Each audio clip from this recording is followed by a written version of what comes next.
Assalamualaikum warahmatullahi wabarakatuh dan salam sejahtera. Pertama-tama, saya akan membentangkan pengenalan, yaitu pandemik COVID-19 memberi impak besar kepada pengeluaran output sektor ekonomi yang seterusnya, memberi impak klasik kepada pasaran buruh di Malaysia. Krisis ekonomi akibat pandemik COVID-19 kenaan Perintah Kawalan Pergerakan PKP dari Mac sehingga Mei 2020 di seluruh negara menyebabkan hampir keseluruhan sektor ekonomi terkesan. Dari perspektif ekonomi ini adalah satu bentuk gangguan bekalan supply side disruption yang memberi kesan herotan besar kepada pasaran buruh negara. Sepanjang dekad yang lalu, usaha gigi untuk meningkatkan produktiviti telah merangsang kemajuan dan penerapan teknologi yang pesat dan juga mencetuskan revolusi perindustrian keempat. Rencana ini mengupas persoalan bagaimana pandemik COVID-19 telah mempercepat peralihan ini dan mengetengahkan isu-isu struktur dalam landscape pasaran pekerja Malaysia. Walaupun keadaan pasaran pekerja dijangka bertambah baik pada masa hadapan, isu-isu struktur ini bersama-sama jangkaan pemulihan ekonomi yang tidak sekata. Ia boleh menghalang pemulihan yang kukus. Penuhnya sentimen ini turut dirasai di seluruh dunia. Oleh itu, wujud beberapa respons yang disediakan oleh negara Malaysia berkaitan dengan perkara itu. Respons 1. Wujud inisiatif pacu pemulihan pasaran buruh. Data jumlah kehilangan pekerjaan yang dicerap oleh Pejabat Sistem Insurans Pekerjaan SIP Pertubuhan Keselamatan Sosial Perkeso menunjukkan kenaikan ketara meningkat daripada 15,602 pada sukuan pertama 2020 kepada 34,806 pada sukuan kedua.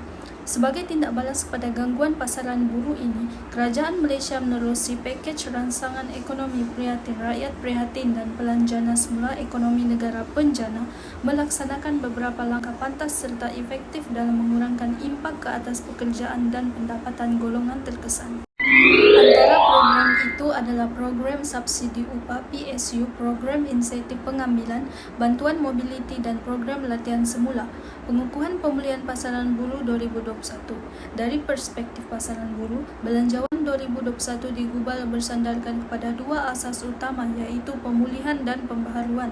Langkah pemulihan pasaran buruh 2021 terarah kepada usaha pengekalan pekerjaan, penciptaan peluang pekerjaan dan pengurangan beban kewangan akibat kehilangan pekerjaan. Contohnya program subsidi upah 3.0 PSU 3.0 yang bersasar kepada sektor pelancongan dan peruncitan dilaksanakan sebagai mekanisme pengekalan pekerjaan. Seterusnya respons 2. Dasar pasaran pekerja aktif ALMP di Malaysia. Dasar pasaran pekerja aktif Active Labour Market Policies ALMP merupakan dasar campur tangan kerajaan dalam pasaran pekerja untuk membantu pencari kerja, penganggur, pekerja yang bekerja sendiri dan pekerja bergaji mendapatkan peluang latihan semula dan meningkatkan kemahiran perantisan, latihan vokasional dan kemahiran, dan akhirnya pekerjaan. 4 ciri utama ALME ialah pemberian bantuan dalam proses pencarian pekerjaan, pemberian cadangan skim latihan dan perantisan, subsidi upah perkhidmatan pekerja awam dan program kerja awam, dan sokongan kepada usahawan mikro dan mereka yang bekerja sendiri. Seperti yang dibangkitkan oleh Bank Dunia bertiga baru-baru ini, walaupun Malaysia telah mencapai kemajuan besar dalam sistem pembangunan kemahirannya sejak tahun 2000, masih terdapat pertindahan dan fragmentasi dalam sistem ALMP Malaysia, khususnya pelaksanaan program ALMP yang menjadi tanggungjawab berbagai agensi, lantas menyebabkan ketidakcekapan dan kenaikan kos pentadbiran. Hal ini diperhatikan dalam perbelanjaan program yang secara relatif lebih rendah dan bilangan penerima manfaat yang berkurang. Fragmentasi dalam sistem ALMP ini juga mengakibatkan rangkuman strategi tidak menyeluruh dan yang lebih ketara telah melemahkan hubungan antara latihan dan sokongan guna tenaga dengan keperluan industri. Seterusnya, respons 3. Tingkat daya tahan pasaran pekerja. Bermula dengan merapatkan jurang serta meningkatkan akses kepada keselamatan dan insurans sosial, pandemik COVID-19 telah menyerlah jurang dalam liputan perlindungan sosial di banyak negara. Yang nyata, adalah sebagian besar segmen pekerja wanita, pekerja yang bekerja sendiri, dan pekerja yang lebih muda mempunyai akses yang terhad kepada insurans pekerjaan maupun simpanan sosial. Terdapat juga jurang dalam liputan program latihan semula dan peningkatan kemahiran. Sebagai contoh, skim latihan untuk pekerja yang bekerja sendiri dan pekerja dalam ekonomi jangka pendek, gig economy workers, tidak dibangunkan dengan baik atau tidak disediakan secara meluas di Malaysia. Samping itu, respons 4 menggalakkan permintaan bagi pekerja berkemahiran tinggi.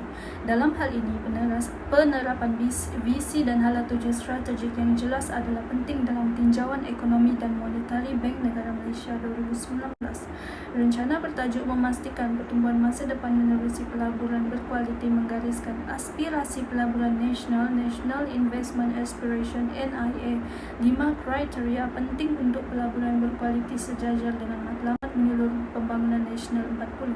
Aspirasi ini memerlukan pelaburan yang meningkatkan kejagaan ekonomi, mewujudkan pekerjaan bernilai tinggi, memperluas rangkaian hubungan antara industri dalam negeri, membangun sektor kluster baru dan kluster sedia ada, dan meningkatkan keterangkuman. Dan akhir sekali, respons 5 menambah baik mekanisme latihan dan pemadanan. Usaha ini melibatkan rangkaian dasar yang luas untuk memantapkan ekosistem pendidikan dan latihan. Selain inisiatif untuk menambah baik mekanisme pemadanan dalam pasaran pekerja, usaha ini perlu merangkumi strategi yang sistematik dan mampan untuk memudahkan penyertaan industri, institusi, dan masyarakat sivil secara berterusan dan konstruktif dalam reka bentuk perumusan serta pelaksanaan dasar pekerja kemahiran dan pendidikan.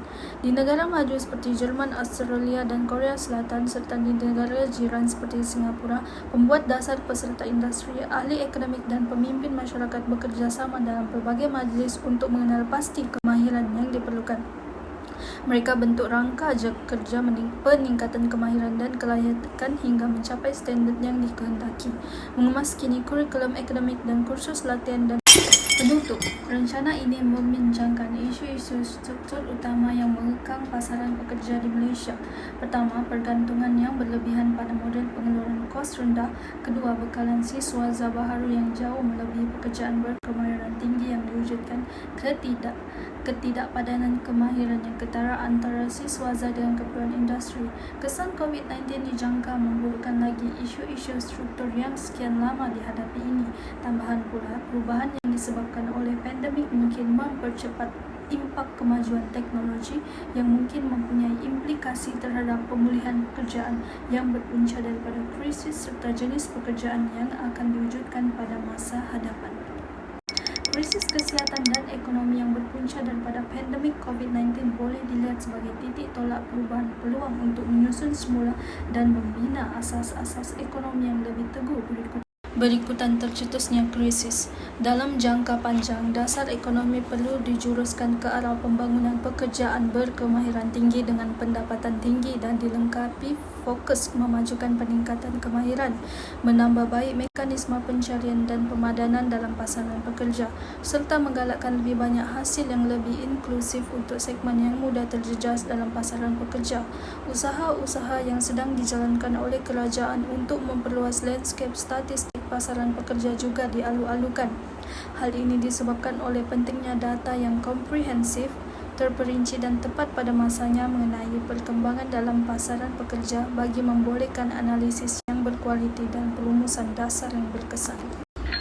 Menurut penilaian saya berdasarkan pembentangan dan respon-respon tadi, pandemik COVID-19 telah memberi kesan impak yang sangat besar kepada pengeluaran output sektor ekonomi Malaysia dan memberi implikasi kepada pasaran buruh Malaysia. Wajarlah negara Malaysia mengambil inisiatif dan respon-respon tersebut untuk menangani pasaran buruh yang kian merudum dan kian kritikal.